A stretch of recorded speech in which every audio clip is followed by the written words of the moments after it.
So I see many people struggling with thyroid disorders, and all thyroid disorders come down to three major problems. And I'm going to show you how this happens. I'm actually going to draw it out, and you'll be able to see that the liver plays a role in the thyroid, the gut plays a role, and then there's an autoimmune disorder. And if you're new here, welcome. My name is Dr. Glenn Harrison, and I help people overcome chronic and autoimmune disorders, many disorders, just like this. So all thyroid function starts in the brain, and then that brain sends a signal down to the thyroid, and then the thyroid makes a couple hormones. So I find if we draw it, we actually can understand it and learn it, and hopefully you can find out where the weak link is in your thyroid disorder. Unfortunately, in the medical community, everything is just a pill, always a pill, never really an explanation of why you need the pill or why there's a thyroid disorder.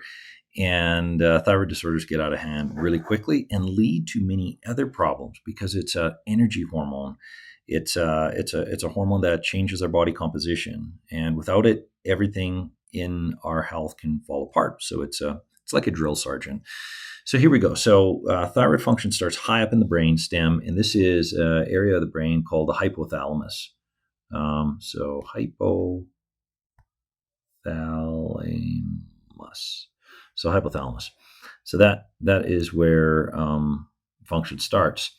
And the hypothalamus sends a signal down to the pituitary. And the pituitary is also in the brain, of course. And it communicates with something called thyrotropin releasing hormone. And then the pituitary has what it needs. And then the pituitary, that's, again, still part of the brain, it sends a signal down to the butterfly-shaped gland in the neck, and there is our thyroid. And then the thyroid, it communicates with the thyroid called something called TSH, thyroid stimulating hormone. You may have seen this on panels and things. It's the one that conventional medicine likes to test. So the thyroid makes two major hormones. It actually only produces two. The thyroid produces something called T3, and it also produces a hormone called T4. Now, the thyroid, actually, let's take a couple steps back. The hypothalamus needs two things for it to do its thyroid function, and one is serotonin, and the other is dopamine.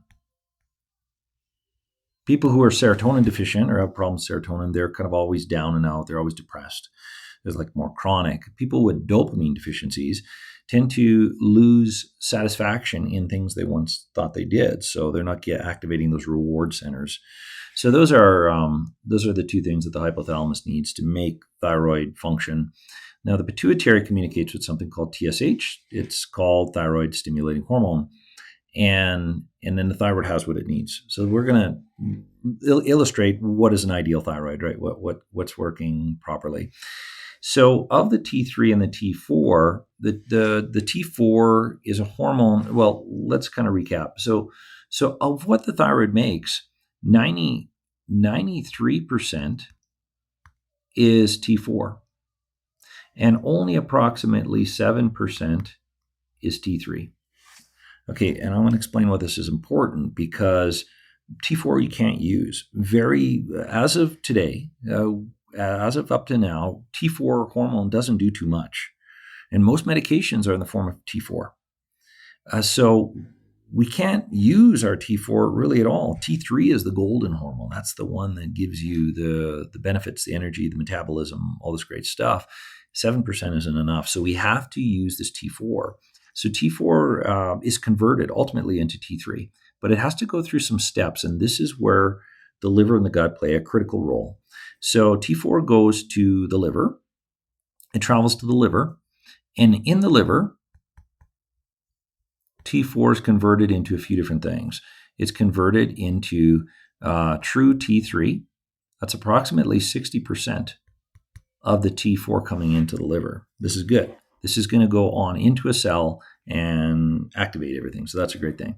The remaining, there's other things that the liver converts our true T4 into, and it converts it into something called T3 reverse, also known as reverse T3. If you do an extensive thyroid panel, you'll get all of these markers. It's something that I do with all my patients because any of these could be a weak link, which you're going to learn.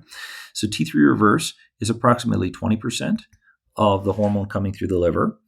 And we can't use this. We actually can't use this T3 reverse. It's useless. But this should be approximately, like I said, 20%. So if you have too much T3 reverse, it's a liver problem, and your body is taking your precious T4 and throwing it out the window, for a lack of a better way of explaining it. So, but we can't use it. So it's important to know. And we should only be converting about 20% of it. Otherwise, you're wasting your T4, and that would be a liver problem. And then another thing, T4 is converted into another entity, which is called T3S and T3AC. You can see these aren't quite true T3s. They've got these other pieces on the end of them. So this makes up the remaining 20% of the conversion to T4. And these ones we can't use. They're not quite a T3 yet. So these together travel down to the gut. Now, only in the gut can we convert this T3S and T3AC into true T3. And then, of course, that T3, just like this T3, it goes into the cell, for energy, metabolism, weight loss, hair growth, fertility, muscle development. It's everything, immune regulation. So why is this so important? Well, hopefully you can see that if there is, we'll say, if there's a gut problem, say there's a significant gut problem, it could be bloating, GI issues, a diagnosis of celiac or IBS or whatever, diarrhea, there's a high probability you can lose 20% of your thyroid hormone just from a gut problem. Right there. It's gone. Okay? 20% is lost. Now, jump further. Maybe there's processed foods. Maybe there's recreational drugs. Maybe there is something causing toxicity of the liver. And it's actually quite a common thing in the Western world with so many other chemicals in our world. If our liver is compromised, and it could be even medications could do this, or improper supplementation, it can burden the liver. We can lose another 60% of our precious T3, just like that. It's a big one. And bang, there we go. Now we lost all of that, just like that. And we're literally left with only 7%. And then what happens is your TSH goes up. And when your TSH goes up, which you probably already know if you're watching this video, you're into thyroid or there's a concern with thyroid. If your TS goes up, it suggests that T3 and T4 must be low, and then you get your medication. And the problem with the medication, there's a lot of problems with medication. When you add a medication in, it downregulates your existing thyroid. So your pituitary doesn't even stimulate your thyroid anymore, and TSH goes way down. And the reason why it goes down is because the brain doesn't care how much thyroid hormone's in the body as long as there's hormone. And pharmaceutical thyroid never is as effective that I've ever seen clinically as natural hormone production, and there is a place for it. And I've been on both sides of the table with this. I both have an autoimmune disorder that damages my thyroid, and I have a lot of patients on that side as well.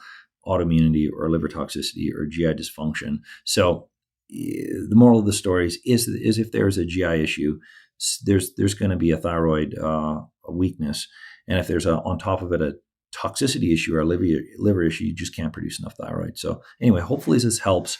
There's also another variable in here, and that is Hashimoto's, where the immune system literally comes in and wants to damage your thyroid. And that's an immune problem. Commonly labeled or diagnosed as Hashimoto's. You have to do the right test for it. All of these are testable. All these things in this, what I mentioned, are testable. So anyway, hopefully this helps. If you need help with this or need to navigate through it, reach out, schedule a call, and I can help.